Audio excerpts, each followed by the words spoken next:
Welcome back to the On the Road Sports Talk Show, sponsored by Fantasy__Impact on Twitter, a growing fantasy sports community bringing you the scoop on all things fantasy sports. Today is a very special episode as I have undefeated MMA fighter Kobe Yellow Mamba Woodall on the show. Kobe, thanks for dropping by. Thanks for having me. Kobe currently has a record of 6-0 and is scheduled to fight Maddox on Saturday, January 7th at the Hollywood Casino in Columbus. I will be on hand, and I am really looking forward to watching this fight. To get things started, Kobe, I want to start at the beginning of your MMA journey. When did you originally become interested in fighting? So I started getting interested in MMA and fighting a little bit after I was done playing college football. I played 2 years at a D2 school, and after playing football for 16 years, I kind of had this hole, it felt like.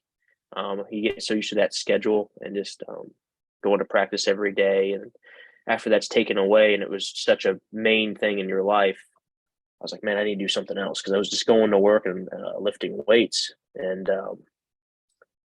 it just wasn't enough. So I was like, all right, let's give this a try. So then I just went to the gym, started doing just did Thai, jiu-jitsu, and MMA on the same day. And we're like, all right, I'm just going to stick with this. And it's something I just kind of fell in love with and haven't looked back since.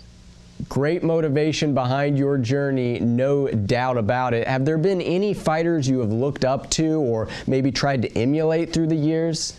So, when you first get into it, and that was around the time McGregor was still hot.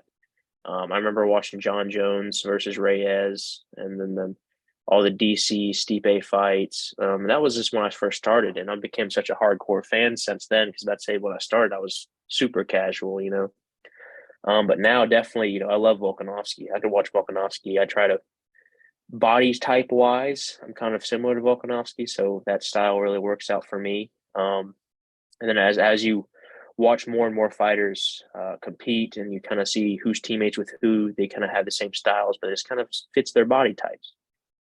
But I really like Volkanovski. When I decided just to say F it and to start swinging, it's more Gaethje style. But I've learned it's easier to go home when you're not as sore and beat up, especially after sparring day. So the more I can get in and hit somebody without getting hit, the better. So I like that Volkanovski style a lot. All great names right there, and you are quickly making a name for yourself as well. Very, very impressive stuff. As I mentioned earlier, you currently have an undefeated record of 6-0. Of those 6 victories, 5 were finishes, 2 TKO, 2 retirement, 1 sub by strike. Which of those fights was the biggest challenge for you? I'd say it's probably the one I didn't get to finish. The other ones, opportunity presents itself. You just got to take advantage of it. So, getting that finish is always nice. But that one, it was my first amateur title fight, my only amateur title fight. He's just Zach Stacy was his name. He's a guy from Kentucky. He's been fighting longer than me. Everybody I fought against usually has more experience than me. But this guy, man, first off, I've never been hit that much. I wasn't able to take him down at all. And it went all 3 rounds. So, it was definitely a different challenge. And it was I still won a unanimous decision. But after getting all those finishes and figuring out how to finish people, it's definitely a different type of strain and a different struggle when you're tired in that 3rd round, looking just to survive sometimes. Major respect for adapting on the fly and keeping that 0 in your loss column. That is really all that matters at the end of the day. Focusing more on your upcoming fight versus Maddox. Once again, this is at the Hollywood Casino on January 7th in Columbus. Maddox comes from a wrestling background, Ohio State wrestling, and you bring a little bit of everything to the table approach-wise. What kind of approach will you be taking knowing that your opponent comes from a wrestling background? So, going into this fight, I've only been taken down 1 time. I've had some time where I've had to fight off submissions and stuff, but it wasn't off of a takedown. It was more so I took a guy down, he got me in a guillotine, I had to fight my way out of it. But with Maddox, man, he wrestled at Ohio State. I know he's a two-time state champ in Ohio, hard state to wrestle in. So I know the dangers there. I know what he's going to look for. I know what I have to defend. Um, and that's the beauty of MMA is it's wrestler dominated, but usually because those wrestlers have learned how to strike, and a lot of the best wrestlers have learned how to counter wrestling. So it's just figuring out another way to beat somebody. Scouting reports are a big thing. Learning how different opponents will attack, and just knowing how to defend against it, and knowing when the openings are going to be there for you to strike as well. That's the big part because I'd say my tempo and pressure is my greatest weapon. So that can be openings in itself for him to strike. Because if I just run over him, if I try to just push through and strike and swing as much as I can, he's just going to go right under and dump me on my head. So it's been a struggle trying to adjust to that. But I think we'll be all right. I think we're good. Spent a lot of time working on it. Respecting the opponent while also keeping the confidence. Really solid stuff. I love the strategy. I know you've been seeking a fight for a while now. What led to this fight finally being agreed to? So last year I had 4 fights. Prior to that, I only had 1 because of COVID. Put some space in there. I had 1 this year. And after that, it was just really hard to find an opponent. I was reaching out to different promotions, couldn't really get anything. I reached out to one promotion. I said, yeah, I'll fight this guy at 155. And they're like, we're not interested. And then a couple weeks later, like, we'll fight you at 170. I'm like, dude, no, this is a week's notice. I'm not doing that, because in Ohio, you have to have usually 9 amateur fights. But if you have struggle finding opponents, if you show skill, like Stipe, I think had maybe 2 amateur fights, and then he just appealed and then he went pro, and then he's the world champ. So this offer came around because I guess Maddox was having issues finding an opponent as well, and they're like, well, he's a good draw because he's a well-known name, and I'm the champion, can't find any fights, so we'll just put this one together, and then there's talk of me winning this is a ticket to my pro card. So the sooner you can get paid to fight and take less damage, the better. So, I was right on it. I was, yeah, we can do it. I know he's a specialist and all that, but I'm open for the challenge. And if I want to go pro, I should be good at it anyway, right? That actually touches on my next question. You're currently fighting in the Ohio Combat League. Where are your sights set for the future? So at the end of the day, I think everybody wants to be the UFC champion. I feel like that's the highest you can be. I mean, when you think about the people who've held that lightweight title, especially in the lightweight division, and for the UFC, of course, McGregor, Khabib, Oliveira, and now Islam, and then whoever else is next. They don't really hold the belt very long. So that's a really prestigious title. A lot of shine in that weight class. But I'm just open to go wherever. Like if I can go pro and travel the world and train and get preferably paid for it. But Bellator is always a good option. PFL is a good option. One Championship's actually the biggest in the world, so I wouldn't mind going there because they have different things. I know there's one. I think Brave CF is one in the Middle East. There's a lot of different options. But wherever, like I said, the end goal is to probably be the UFC champion. If I can go somewhere and be the champion there, and I could put a division on my back and go with it, I'm cool with that too. It's not a long-term. I mean, it is a long-term career plan, but I think this career is fighting is not for the old. You age out, and I know that. So the goal is to get as much success as fast as possible, and make a name for myself. It's great to hear that you see the big picture and you're well on your way, no doubt. I've been seeing your sponsorship with MMA Tea Company on social media. They've created some pretty sweet shirts for you. Tell us a little bit about that. So the MMA Tea Company, I partnered with them like literally a couple weeks ago. They were real snappy about it, real on top of everything because this is my second shirt I've had come out. But first with them, because nobody ever tells you when you make t-shirts, it takes a lot of work. You got to buy all the shirts, have all the overhead. You start off in the hole because you bought all these shirts, MMA Tea Company made it real easy, they're made as ordered, and it's a good deal. And my good friend Mark Antonelli, he trained with me. He started with my main training partner. His wife's a graphic designer, so she made my original design. Then she made this one. And I was like, make it like a pro wrestling T-shirt. Like that's what I wanted. The first design was like make it like a Sting T-shirt. This one was like now blend that with like the Ride the Lightning Metallica album, and that's what it came up with. So I really like. If you guys want one, go ahead and grab one. And go from there. Yeah. Absolutely. I have a link below this video for anyone who is interested in purchasing one of their own. I know I had to go get one for myself. That is an awesome looking t-shirt. My next question for you is how this fight maybe feels different than past fights? Besides the aspect of going pro, I think it carries a lot of weight because the driving motivation behind it. I feel like the driving motivation behind this fight specifically is like, hey, I'm the champ, but I feel as if I'm looked as the underdog already, which is strange, because I'll go train at my gym and some dad's bringing his kid in there to do Muay Thai. I'm like, cool, go and train. He's like, oh, you're the guy fighting Maddox, right?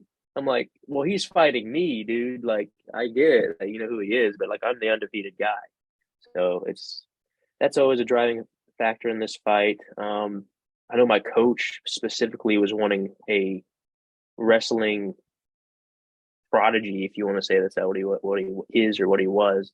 Like he wanted a specialist, he wanted a wrestling specialist, and this is a good opportunity to show that whatever we've been working on for the past year and a half. Because that last fight was just around, and I didn't get to use anything I trained. It was just the same thing. It was just takedown, and then okay, I'm on top, hunt for the finish. I didn't get to work anything I trained. So there's a lot of skill development that I'd like to show during this fight. Absolutely. Is it fair to say that you view the Maddox fight as your biggest challenge so far? Definitely. Just because he is a specialist, and it's on paper he's the best. He has the best amateur background with wrestling. I've went against a lot of tough guys. Lawrence Wilder, he's from up there in Menor and stuff. He's in that area. He trains out of Revolution Fight and Fitness up there. I know Stipe's been helping them out a lot. He was really good. I kind of just got in good positions, and like I said, I hunt for that finish every time, and things just happen. But he was really good. He was the most skilled. That dude was timing all my kicks and blasting me in the face every time I'd kick him. I was like, that was the first fight, Katie went to, and I was like, oh great, here's this black guy I got going on. And then Stacy, he was so experienced. I think he had 6 or 7 fights to my 4 at the time. So I've always been the less experienced, the less on paper I shouldn't do as well as I did. But with Maddox, I feel like he is the current challenge. He's the one stepping up to the plate. So I know he's game. And he has a skill set that I haven't really gone against yet. So right now, I think he is the biggest challenge so far. It will be very interesting to see how your differing fighting styles interact on Saturday in Columbus. I was also wondering if you feel a little disrespected that you're being viewed as an underdog given your record compared to Maddox's record. Yeah, he's lost. I haven't. 6 fights to 4 fights. I always find reasons to feel disrespected for these fights. I really don't feel really much animosity towards my opponents until it's fight day, because you start hearing everything in your head. You get going. But yeah, I feel kind of disrespected. I mean, you get all this pump and all this. I feel like there may be a bit more. I may be making it up, so I don't want the promotion getting mad at me. But I feel like there's a lot of backing behind him. They put more time and money and effort into promoting him. There's more footage of him. There's more whatever. There's hardly any of me, and I'm the champ, dude. So it's like, hey, I had to go through a tournament to win the belt. This guy just went off a two fight win streak after losing. I haven't lost. I had to go somewhere else to fight because I couldn't get a fight. So yeah, that's a driving motivation is feeling a little bit disrespected being the underdog. I don't know if gambling is going to be legal or it'll be legal actually. You know what? Sunday it's gonna be legal. I don't know if they'll have betting on the fights, but if I am the underdog, I hope to win people some money. You know. Yeah, I'm going to be really interested to see if that's an option, especially considering that this is being held at the casino and, of course, went legal in Ohio on January 1st. But that actually leads into my next question regarding the venue itself. Will this fight be located at one of the larger venues you've ever fought in? So I fought at my first fight was at Express Live, which is like a concert venue, and it was really cool because it's like a fight pit the way I have it set up. And then I fought at a lot of these fights were at like a hotel and a ballroom. It was just big concrete ballroom because it used to be a water park. So they'd have just tables around the cage. This one, it's a true ballroom at a casino. It's like a meeting space. I think it might be the most people that I've had to fight in front of. Athletics wise, it's not even close. I mean, you go to a big high school football game, you know how many people are at those games. But it probably is the biggest crowd I've fought in front of. And I think it's going to be the biggest crowd of people for me and against me. I think this is going to be a main draw because, being amateur, the pro fights always come after the amateur fights. But I feel like this fight's going to be the main event. And I feel like there's going to be a loud crowd reception to both of us, and it's going to be a little chaotic, but that's the way I like it. I like it getting a little crazy, and it's fun that way. It should be a great but hectic time. When you're fighting, do you zone out entirely, or are you aware of that hectic crowd when you're in there? So the way I describe it, it's a lot like football. The big difference is on kick return, you're going against 11 dudes trying to take your head off at varying sizes and speeds. But in this, you're going against one guy. You can see him. You don't have to worry about getting blindsided. But to be honest, the nerves go away and you focus on your opponent. You have a mission at hand. But when you're in there, you hear everything. Like I remember this lady. I remember hearing my dad going. I was leg kicking. I like leg kicking a lot. Kicking this guy, nailing with calf kicks, and he goes, "Break his leg." I'm like, "Okay, whatever. I hear you, Dad." And then his mom goes, "Oh yeah, we'll break his effing neck." And like me and him were both like in the cage, and we both hear it, and we're like, "Hey man," But no, I kind of get in a flow state. And my flow state is I kind of hear and see everything. I remember talking to the cameraman as I'm fighting the guy, talking to one of the coaches as I'm fighting the guy. You really hear everything in there. Everybody's shouting at you. You hear crazy things like that. It's really real fun. There's nothing else like it. It's real cool. That definitely gets the adrenaline going, no doubt. Once again, everyone, this is Kobe Yellow Mamba Woodall fighting Maddox at the Hollywood Casino on January 7th in Columbus. Kobe, thank you again for coming on the show, and I'm looking forward to rooting you on. Thanks for having me, man. We'll have a nice after party.